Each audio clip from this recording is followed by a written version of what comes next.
Hi, I'm David E. Alston, author of Karma's Edge and the son of another mother, two mothers, one son, one dark secret. And this is the Unfreaking Believable podcast.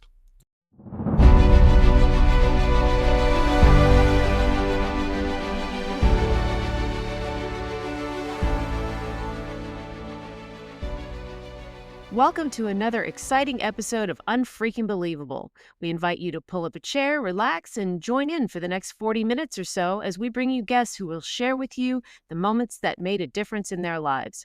And it's all because of that one inciting incident. We believe that life is infinitely stranger than fiction, stranger than anything the mind can invent. You might even say it's unfreaking believable. Welcome to the podcast. We're your hosts. I'm Jen. I'm Jenny. And I'm Betsy. How's everybody doing today?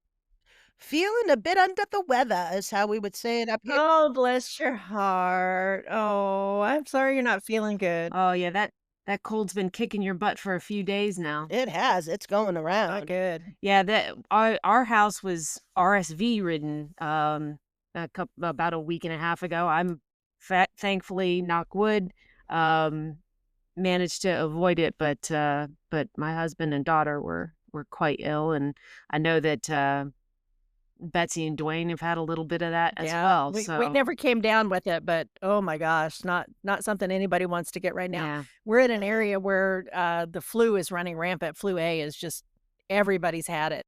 And we've done our best to try to stay away from it. Of course, we've been snowed in, so we haven't been getting out much lately. That does help.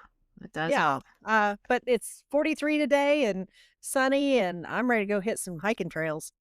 Well, it is pouring rain here, which we actually desperately needed. So, No, that's good. yeah. All right. Well, let's rock on with this, and I'm super excited. I have a great word for the day. Ooh, let's hear it. What you got? Yeah. So, our word for the day is porphyrophile. Porphyrophile. File. Okay, file means you love something. So what do we love? Porphyrophile is someone who loves the color purple. Oh, I like that. File. Yeah, we all are. So I thought that was appropriate, and our readers can't, or our listeners can't see it, but I'm wearing sort of a purpley shirt today. Yay. Being a porphyrophile. Way to represent the podcast. That's right. I certainly went through a period when I was 12 years old where I call it my purple unicorn phase. Everything was purple and everything was unicorns. Yeah, So that's yeah. my porphyrophile period. I had a different approach. I was into the pink phase, and my junior year of high school, I was voted most creative with the color pink. Oh. I never had a pink phase. I'll never have another one. So Jenny, you got some fun facts for us today? Yes, I do. I have two quick fun facts for us today.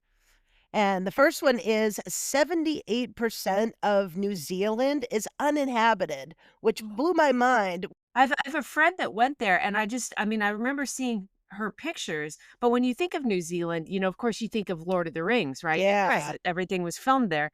And I guess a lot of that, despite looking incredibly lush and healthy, I guess it does look uninhabited, and that's kind of surprising. We'll have to ask our friend Helen about that. Yes, our Kiwi buddy. All right, you have another fact. Yes, I do. So we all know how big the ocean is, right? And Yes. we have only explored 28% of the ocean, which is so scary if you think about it. That doesn't really surprise me all that much just because of the vastness of it. But that's a really low percentage. I have read somewhere that we've spent less time on the bottom of the ocean than we've spent on the moon. Yeah. I had read that too. I had read that, but I didn't know the percentage. So that's actually quite fascinating, because when you think of even waters that aren't that deep, it's surprising that the percentage is that low. Yeah. All right. And one more quick fun fact for us is 90% of the world's population lives in the Northern Hemisphere. I can see that. Yeah. All your big continents. Yeah. Australia and New Zealand are in the Southern Hemisphere, so I guess that explains. Yeah. That's number one, came full circle. Yep. And if you think about it too, South America has all the deserts and the mountains and the jungles and Yeah. rainforests, so they're not highly Populated. So, yeah, wow.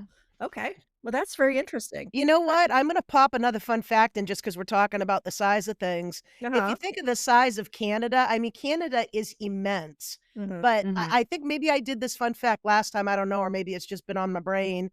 Um, Canada only has 1,000,000 more people than the state of California. I had no idea. Yep, there's Wow. 39,000,000 people that live in California and 40,000,000 in Canada. That's astonishing. Wow. That's amazing, though, when you think about it. Yeah, for sure. All right, are we ready to get started with this podcast? Let's do this. All right. I'm excited to introduce our guest, David E. Alston. I met David when I went to a book signing for one of our prior guests, John Russell. David was also signing that day, and I stopped by and chatted with him, and his story was so unfreaking believable that I just had to have him on the show. When he's not in his day job in medical administration at the University of North Carolina, David is writing novels, spreading the gospel, and hosting his own podcast, The Underground Subway. David's most recent novel, Karma's Edge, delves into the double life of a pastor with a sinister secret. And in his first novel, Son of Another Mother, there is also a secret. And I'm not going to give any of those secrets away. We're going to let David take it away. David, welcome to the show. Thank you, Jen. Thank you, Betsy. Thank you for having me. I'm just glad to be here. It's absolutely our pleasure. We're glad to get to know you and find out what makes you unfreaking believable. Yeah, we've been trying to get you on the show now for what is it, 3 months? Something like that. Yes. So yeah.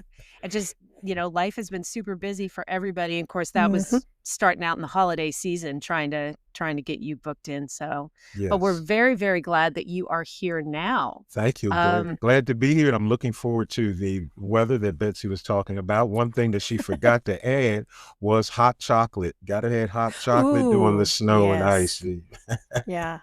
I tend to go for coffee, but I do have some really good Mexican hot chocolate that I will probably now have to get into, maybe today.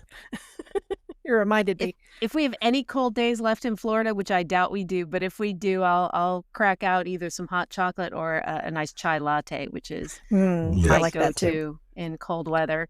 But that having been said, David, you are also a podcaster, which I actually didn't realize when we met, but now I do know. Tell us a little bit about your podcast and what you talk about. Well, my podcast, the title of it is called The Underground Subway. And the title comes um, from the name The Underground Railroad, Uh-huh. which Harriet Tubman led. And Harriet Tubman led the Underground Railroad. Well, we have the modern version, which is the Underground Subway. And what we do is we have guests on who are experts in various fields, whether it's religion, whether it's mental health, whether it's regular health, whether it's just every area of life. And what our purpose is to talk to them in their area of expertise, to give us the tools and strategies that we need to become better, to be better. One of the things that has always driven me, one of the quotes, and it's debatable, some people say she said it, some say she did, but one of the quotes that's attributed to Harriet, she said that I could have freed a lot more slaves if they only knew that they were slaves. She was saying a lot of people were living a life of bondage and they didn't know that they were in bondage. They were just living a normal life and they didn't realize that there was a better life. So what the podcast is dedicated to doing is revealing these chains, revealing these things that are holding us back.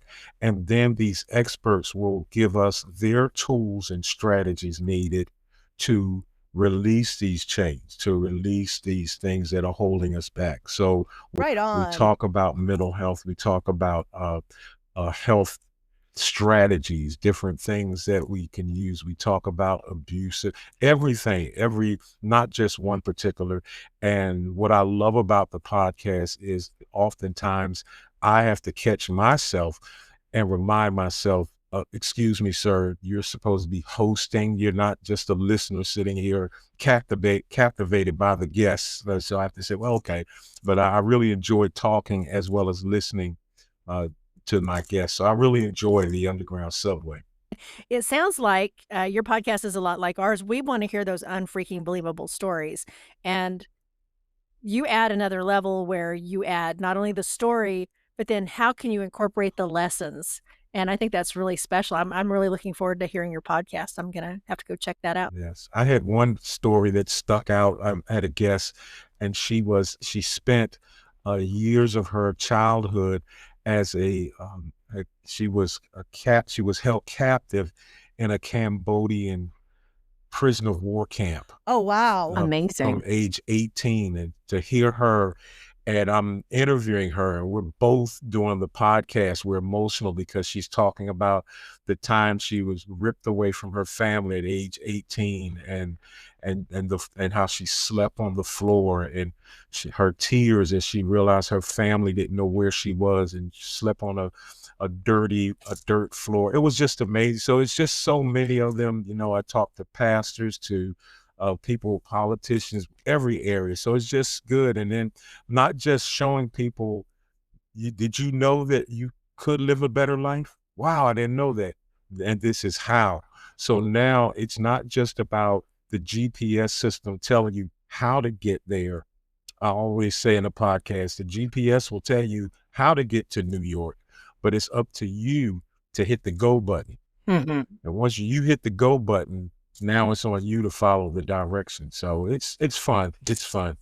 Rock on. Sounds like you're doing some pretty important work there too. I'm sure that people walk away from listening to your podcast and have lots of little nuggets of wisdom that they need to sort of marinate on for a little while. I steal from it myself. I recently, I'm about to air one that I had the pleasure of interviewing the actual founder of Jackson Hewitt, the tax company. And so I'm just taking notes on, okay, so this is how I do this. Okay. Wow. Let me air this after tax season. And let me, Yeah, I So- tell you what, that's good timing right there. yes.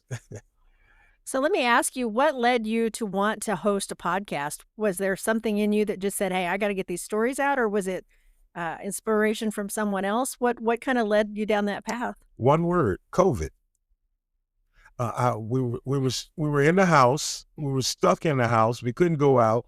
And I just decided, let me just sit here and hop on social media and start talking to people. And one thing led to another. Before I knew it, I had a podcast going. So that's what did it.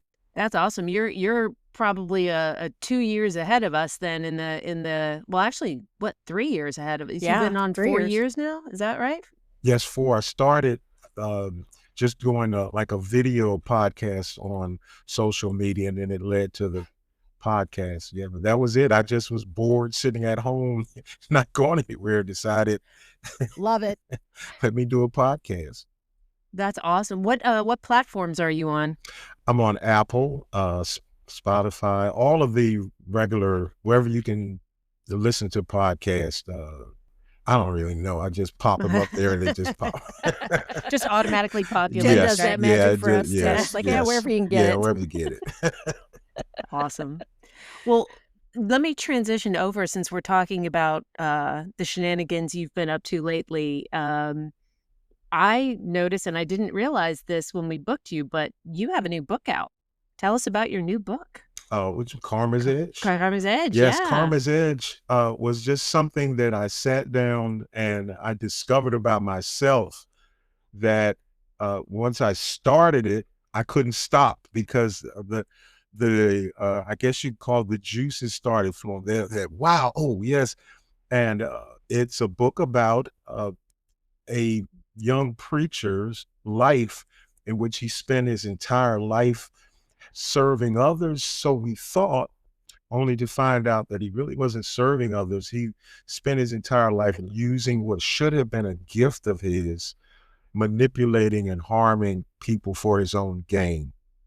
And I'm going to guess that falls under fiction because that never happens. well, you know, I'm not going to say, I don't want to get in trouble, but No spoilers. No spoilers. and right? then, Yeah. he has a long line of people that he has both impacted and affected their life in a positive way, but yet in a negative way. And at the end, he harmed so many people, and at the end of the book, he himself meets a very disturbing situation in his life, in which you can say that karma came back uh, to Hmm.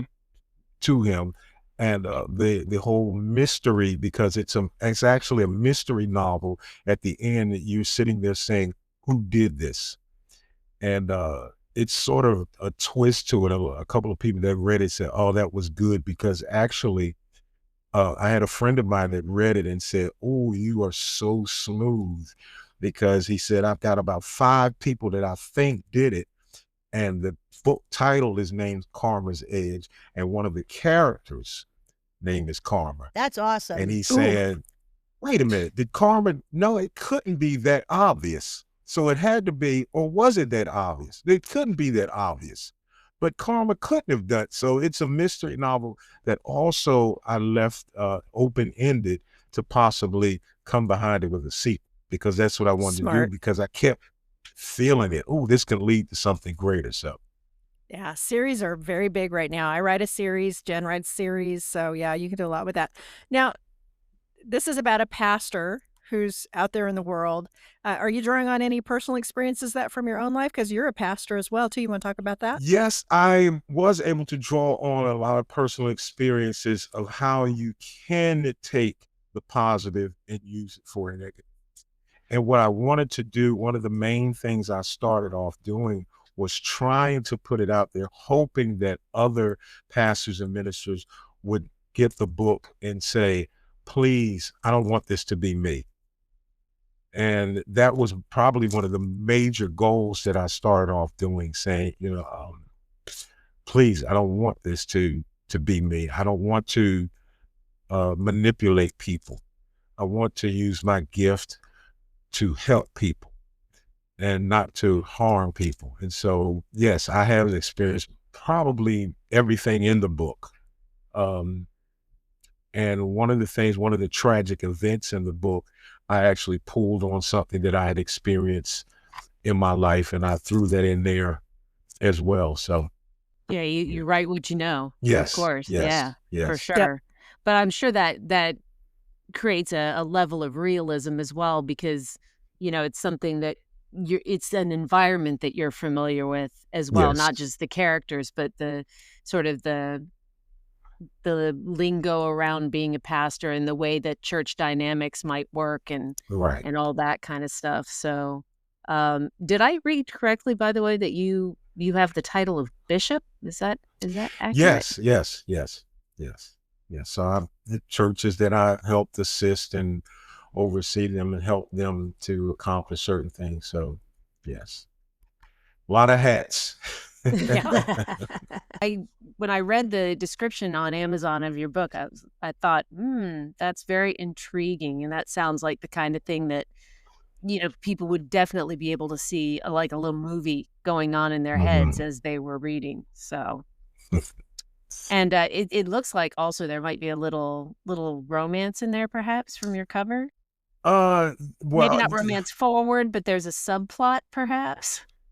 one of the, if I can give it away a little bit, one of those individuals that you may think was dealing with karma was his wife, because Oh, he was okay. married. So that's his Okay. wife on the cover. So it makes you Okay. wonder, was the was the wife a Mm. part of karma? You know? Mm. The plot Yeah. thickens. The plot thickens.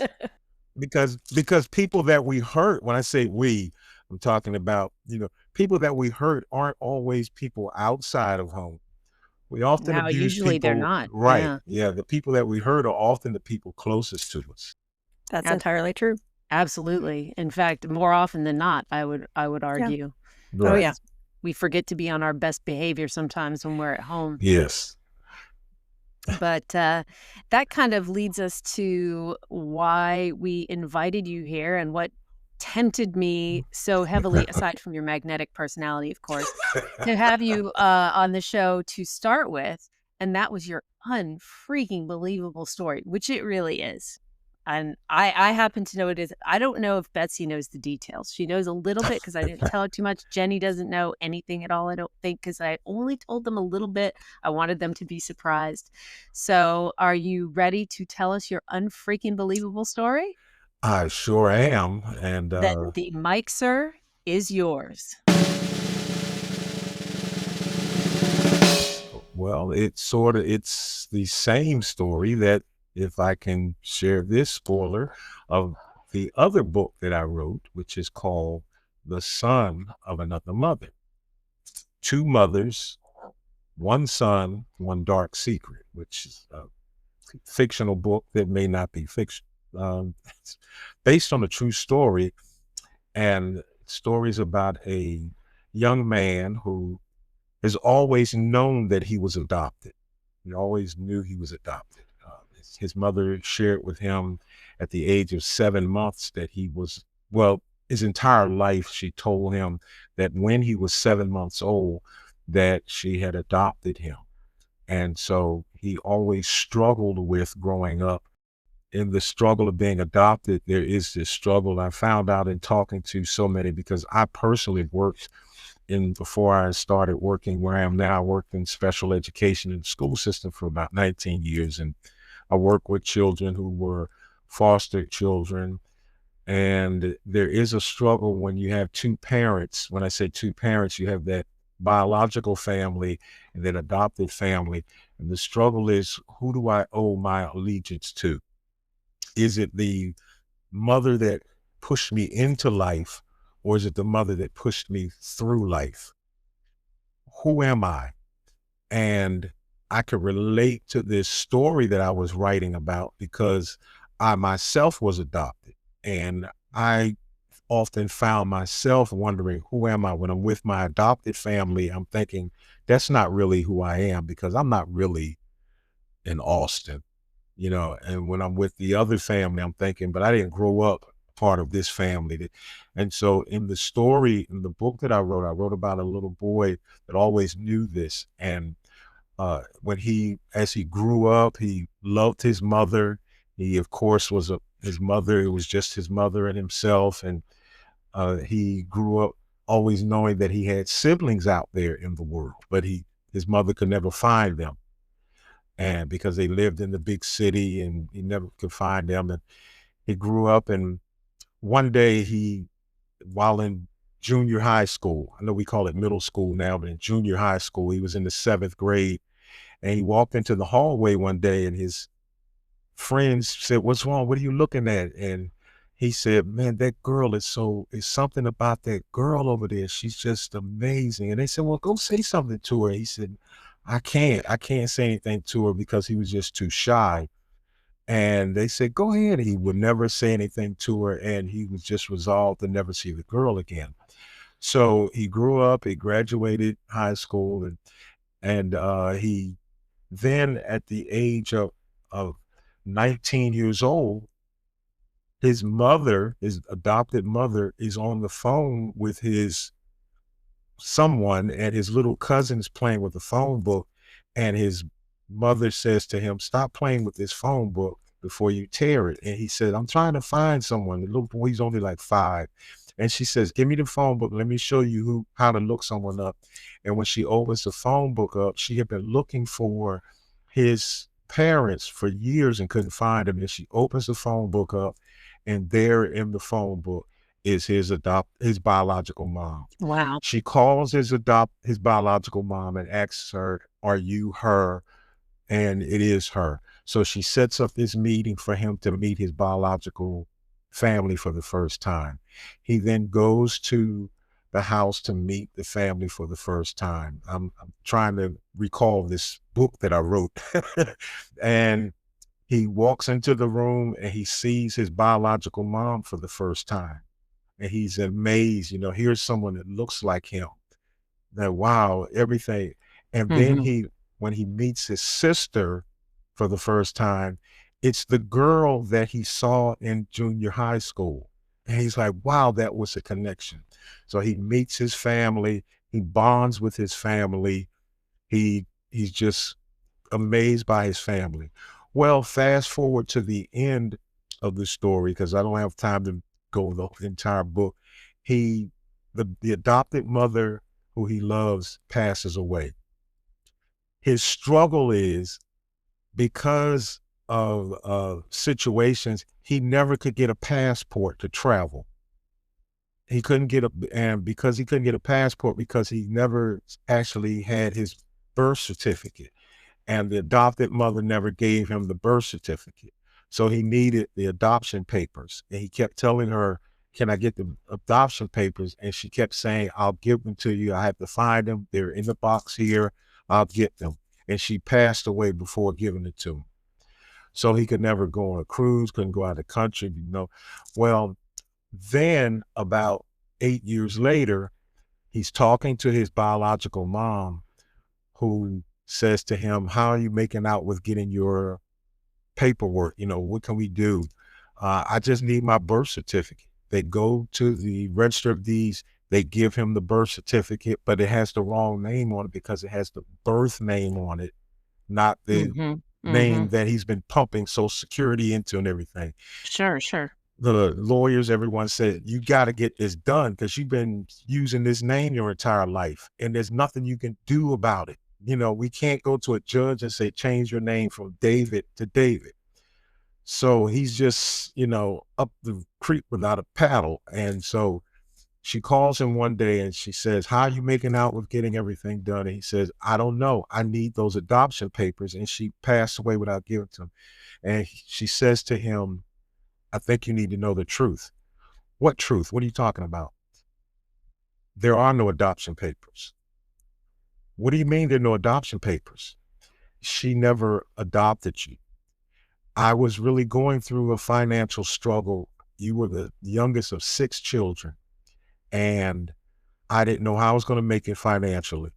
I was talking to people to get help. Your father went to downtown, told the city that he was giving me money with these false receipts. They cut off all of my assistance. I talked to a friend who told me that he couldn't help me, but he had a friend who was into the church, and his sister was into the church, and they would help. The friend and his sister showed up at the house, and the sister says to me, I can't help you. The church can't help you, but I do have an idea. Let me babysit your baby for a couple of weeks until you get on your feet. Once you get on your feet financially, come get your child back. At least you don't have to worry about feeding your child, putting clothes on them. I don't want your child. I just will help you in that way. It will kind of relieve some of the stress. She says to the little boy, to the man by this time, reluctantly, I gave the child away. She said, when I got on my feet and went to the house, I remember knocking on the door and no one came to the door. The neighbor came to the door and said, who are you looking for? And she said, she called her name. And the guy said, ma'am, that woman with the baby? Yeah. She moved out of that house the next day after she came home with that baby. Oh, wow. She said, I dropped to my face on the ground and I cried.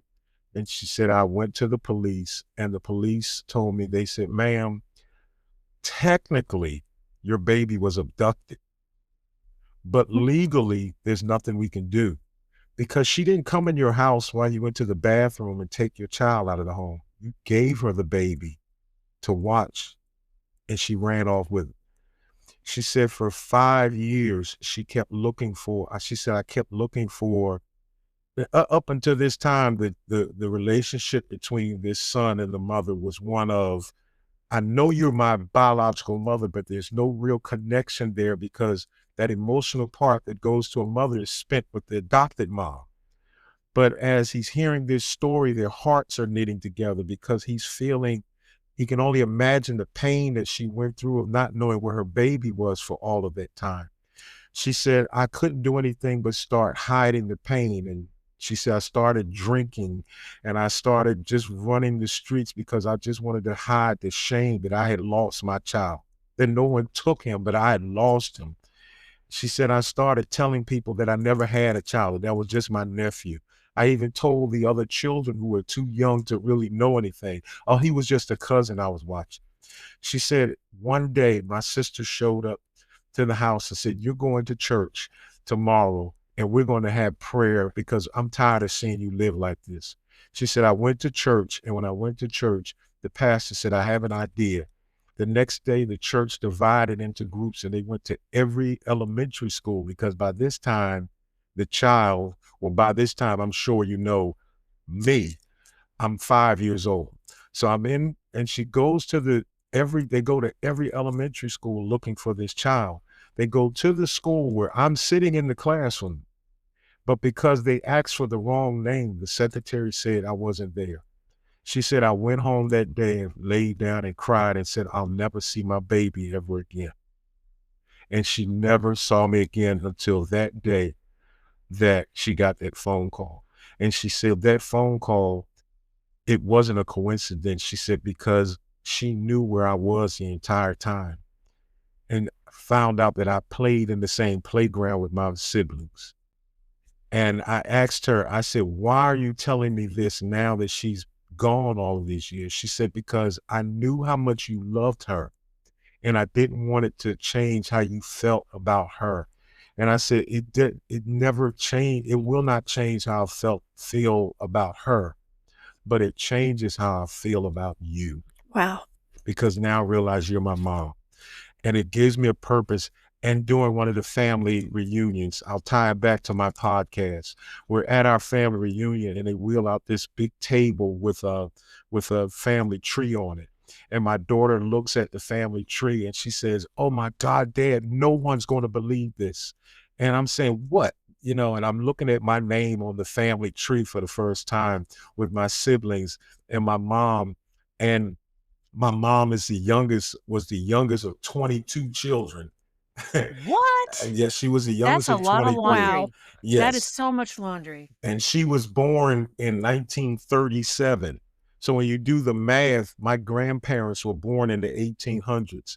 And I thought what my daughter was talking about was that my grandfather was born on March the 8th, 1863. That's not what she was talking about because my birthday is March the 8th. And I thought she was talking about the fact that my grandfather and I share a birthday. She said, "No, Dad, look at your family tree. No one is going to believe this." Well, my grandmother was Gola Ross. Gola Ross's Gola Ross's dad was Henry Harrison Ross. His brother was Benjamin Ross. Benjamin Ross's daughter was Araminta Ross. Araminta Ross, during that time, women couldn't name their daughters after them. So when Araminta, who was a slave, became free, she said, "No, my name is Minty, but I'm going to start calling myself after my mom, Harriet." So my grandmother's first cousin was Harriet Ross. Harriet Ross married John Tubman. So my grandmother was first cousins with Harriet Tubman. So I'm Wow. third cousins Wow. with Harriet Tubman. That's awesome. It's like an episode of Finding Your Roots. Yes. And so I say, wow, what better way to reach people than to dig into my genealogy and to pull people and to help push people to freedom and take my story to help others. And it was amazing to stand there and realize, wait a minute, all of this time I thought I was adopted, only to find out I was abducted. And I will tell you, finding out that story, and I immediately called some family members and said, "Is this true?" And some of them, their reaction was, yeah, I can believe it. Now the pieces come together because she told us she found you on the church steps. And then to call other family members and to hear them say, "We thought you knew." No, I didn't know. So it was the most devastating time of my life. It caused my entire world to be turned upside down. But at that moment when your world is turned upside down, you can either stand there and complain and say, "You know what, woe was me," or you can stand there and say, "You know what, I'm going to take this and use it for my betterment and for the betterment of others." And that's what I've done. And I'm not ashamed to tell it. I'm proud. I'm proud of my story. I love to get the book out, not just to sell a book, but to get that story out there that how many other people, because when I met Jen at the book signing, it's amazing. And I flew all the way from North Carolina to Ocala, Florida to do a book signing that I didn't belong in. It was supposed to be for locals. It was amazing how many people came over to the table in tears saying, just hearing your story is letting me know that I wasn't the only victim in life, that I went through something similar and that it wasn't my fault, that if you survive, I can survive. And so that's my story. And to me, it may not be for anyone else, but for me, I've got an unfreaking believable story. Yes, you do. I don't think I- anyone would argue that that is anything less than unfreaking believable. Oh, It yeah. definitely is. Yeah. I'm going to share something that I don't talk about very often. I'm adopted. I was adopted by my grandparents when I was 3. My parents went through a very unfortunate divorce, and it saved me. I mean, I had a safe place to go. I had grandparents who loved me, who cared for me. But one of the things they did was when they filed the adoption papers, they changed my birth certificate so that my birth certificate shows my grandparents are my biological parents. And as a genealogist, because I have my family tree back to the 200s, I have a problem with that, and I want to get my birth certificate changed back, just because it's not right, it's not true, and I can't imagine in your situation what that would look like if your birth certificate hadn't been changed. Then you don't have to go back in and look at that, but you've gone by a different name and having to go through that Yes. legal struggle. Well, Man, what I can't imagine. happened was eventually I kept calling the state of Pennsylvania saying, I've got a dilemma. I've got a driver's license, because during that time, we're not talking about 2000 where you need, Right. during that time, in order to get a driver's license, you simply need a social security card. She actually carried me as a baby to the social security office and said, I'm adopting this baby. He needs a social security number, but I'm waiting on the paperwork, which wasn't true. Right. They gave her a social security number, but all you needed was a social security card and a church baptismal certificate. So I've got a driver's license. I've got school records that show that I was enrolled under the name Edward Bright, but yet going by David Alston. But I've got nothing to get a birth certificate. So I'm on the phone with the Register of Deeds in Pennsylvania, and they're saying, we can't help you. And I called up there one day and I wanted to talk to someone again. And the automated system said the wait time is 3 hours. And I said, well, they obviously don't know who they're talking to, because I'm not staying on the phone for 3 hours. I just gave up. And one day I was riding around, and it's like I could just feel this presence in my life that said, don't give up, call back again. I called, and the automated system said, your wait time is 3 minutes. Perfect. I got on the phone, and an older lady, she wanted to hear my story. When I told her my story, she said, Mr. Alston, I shouldn't do this. And if they found out I'm doing this, I shouldn't do this. Yeah. She said, but there was a time when people misspell people's names. She said, what I'm going to do, I'm not going to put in for a name change for you, because there's so much paperwork and red tape. I'm going into the system and say that they spelled your name incorrectly. I said that, but the two names have nothing in common. She said, They I don't. really spelled it typist. wrong. Right. Really, I mean, really spelled it wrong. David Edward Alston from Edward Bright, nothing other than the name Edward. She said, it doesn't matter. I'm going to say they spelled it incorrectly. And she said, check your mail in 3 days. And in 3 days, I had a birth certificate that said David Edward Alston. I've been Amazing. on 2 cruises. Because things come together, it's just in your mindset. And one of the questions that, I tell people, I was at the book signing, I was talking to a little girl and her mom, and the mom told me, she said, thank you for talking to her, because she's adopted and she's been struggling with, does she love me? And I told the little girl this, I said, the thing about being adopted is the adopted parent chooses to love you. Absolutely. I said, My and that's it's wonderful. And one of my questions, how I ended the book was, I don't remember. I know I wrote it several times, so the question I asked earlier was, who do I owe my allegiance to? The mom that pushed me into life, or the mom that pushed me through life? And I ended by saying, you figure it out. Yeah. Because I owe both. Yeah. My daughter is an international adoptee. We adopted her from Korea, and that was one of the things that drew me in. She was there with me that day. I don't know if you even remember that, but she was there with me. And we have all, I mean, obviously she's a different race than we are, so it was obvious by the time she was 3, she pretty much figured out we weren't the same in the crayon box. But um that having been said, we have always told her, you will never have to choose. If when you are an adult, if you want to find your biological mother, we will facilitate that as best we can. We will do what we can to make that happen. Um, and it's not a slight against us. People want to know where they come from. And you have that right to know that. And we were planning on taking a trip when she graduates, but from a political perspective, Korea is not the most stable right now, so we might put that off a little bit. But yeah, that allegiance thing, we were definitely made very aware of that from the jump when everything started, and we always wanted to make her feel like she would never have to choose. She would never have to worry about us being sensitive about her, loving That's her, what I, her that's what biological I, mother. I struggle with that, because when I met my biological mom, my adopted mom would say, well, how's your mom? I don't want to talk about that because I didn't want to hurt her feelings. Right. Because at Right. the time I didn't know, one of, yeah. Yeah, and my daughter actually asked me when she was, I don't know, she must have been about 8 when we had a conversation about it.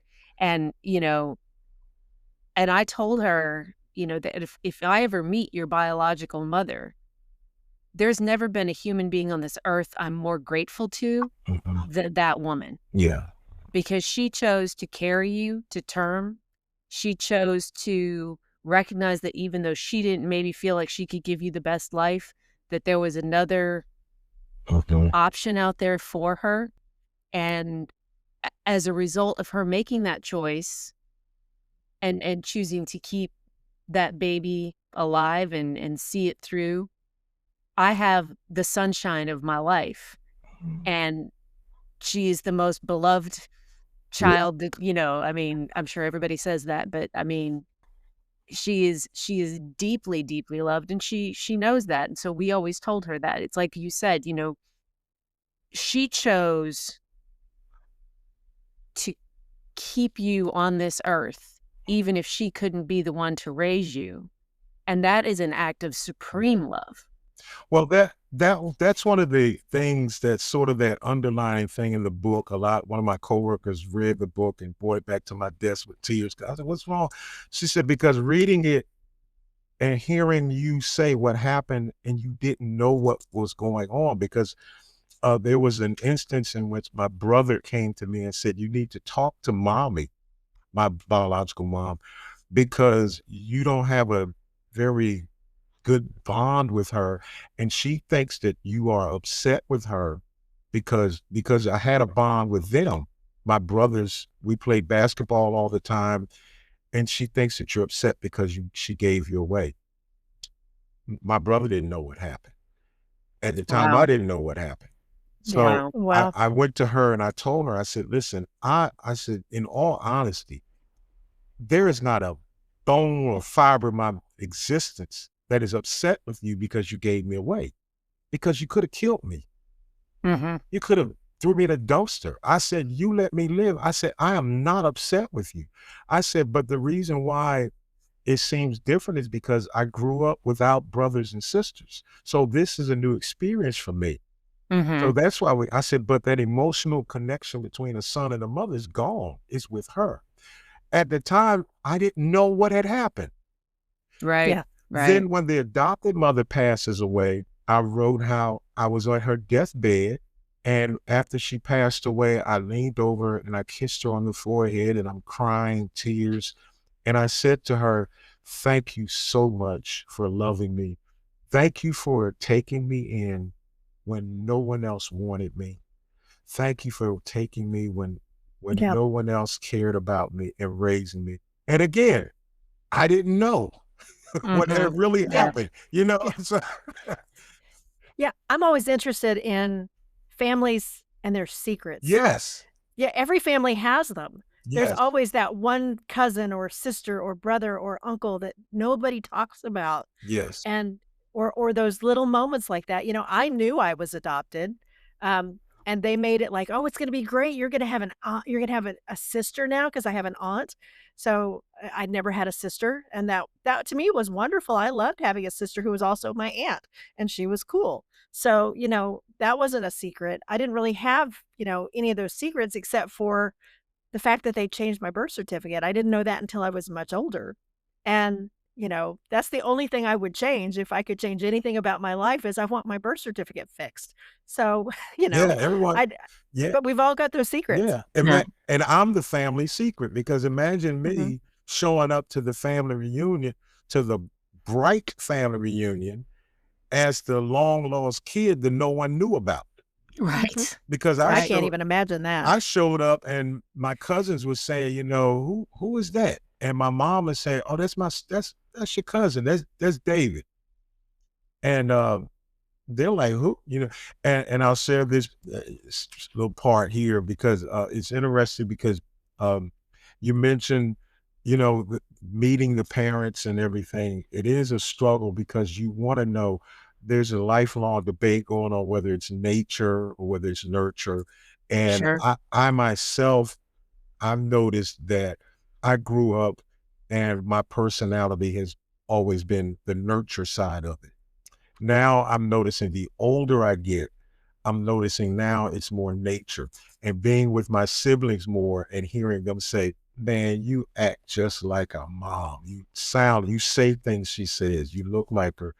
But when I met my family for the first time, they didn't know what my adopted name was. So I walk into the room, I meet my sister for the first time, and she walks over to me and she says, hey Eddie, because my name was Edward. That's all she knew. Nice to meet you. And I looked at her and I said, my name's David, because I hated the name Edward.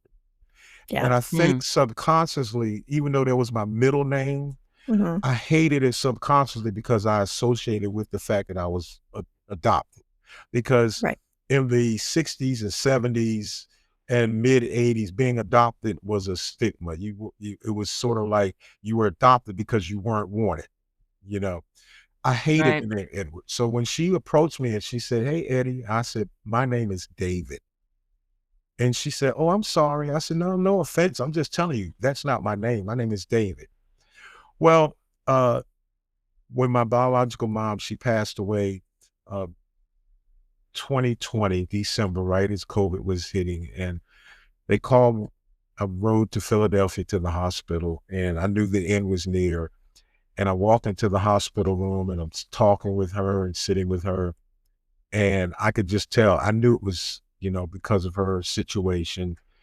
And the nurse came in, the doctor came in, they said, we have to run some tests or whatever. And I knew I had to get back on the road and drive back home. And they asked for some privacy and you know, and my mom she would tell her grandchildren, but my mom would never say to her children, I love you. We knew she did, but she wasn't gonna tell us. Right. And, and if she told us that and we told our siblings, they said, oh, I told my brother, she said she loved me. She said, oh yeah, my brother said, what? So I'm getting ready to leave the hospital room and my mom looks at me, which I knew was for the last time, and she says, okay. I said, well, I'm leaving. I said, I'll see you soon. And she looked at me and she says, okay, I love you, David. And I said, oh, I love you too. And she said, drive safely. And when she said, I love you, David, I stopped at the door and remember what I said to my sister. I went back over to her bedside and I looked her in the face. And the last words I ever said to my mother was, I looked in her face and said, my name is not David. My name is Edward. And to see that full circle peace come over her face, that this is my baby, Wow. whose name is not David. Wow. His name is Edward. And That's those, powerful. those were the last Yeah. words I ever said to my mom. Yeah. Wow. That's amazing. Well, David, this has been a wonderful discussion. I think we've had a lot of answers to our questions, and you've been wonderful. Why don't you tell our listeners where they can find you, learn more about you, find your books? Go ahead and tell them all about you. You can find me, email at D as in David, E as in Edward, Alston, Alston, the number 1, at gmail.com. That's DEALSTON1 at gmail.com. You can find the podcast. You can just type in, if you have Apple Podcasts, or you can just Google the Underground Subway Podcast and it'll pop up. The books are on Amazon. If you just type in The Son of Another Mother, 2 mothers, 1 son, that'll really make it easier. The title is The Son of Another Mother. If you type in all of that, you'll pop right up. 2 mothers, 1 son, 1 dark secret. Or Karma's Edge, David E. Alston. You can also find it on Apple iBooks. I think that's what it's called, for Apple iBooks. You can find it on there. You can read it, and I hope you enjoy it. I did, but I'm a little biased. I'm looking forward to it myself. Well, you're allowed to be. You're allowed to be. You should be your own biggest fan, always. Exactly. David, thank you so much for coming on the show and sharing your story and explaining what makes you and your life unfreaking believable. I'd also like to thank my lovely co-hosts, my sisters from Other Misters. Listeners, if you've enjoyed this episode, please rate and review it on whatever platform you find yourself. And you can also find us always on Apple, Spotify, Amazon Music, and Audible. You can join our Unfreaking Believable Facebook group and follow us on TikTok, X, and Instagram. You can also follow us on Patreon for exclusive content. We have a free Patreon subscription, but you can also keep the show going for as little as $1 a month. You can also visit our website at www.ufbpodcast.com. And if you have an unfreaking believable story, reach out to us at ufbpodcast@gmail.com, because we'd like to hear your story too. Betsy, how about sending us out with your famous quote of the day? All right. So my quote today is from Jim Butcher, who says, "When everything goes to hell, the people who stand by you without flinching, they are your family." I love that. Oh, I love that too. Yeah, And me it's too. Jenny and I know, family doesn't end with blood, right? Right? True. Exactly. That's true. Shout out to our SPN family folks out there. All right. Well, thank you everyone for joining us on the Unfreaking Believable podcast as we go out of February. Remember, as you go out into the world this week and tackle March, don't just be awesome. Be unfreaking believable. See you all next time.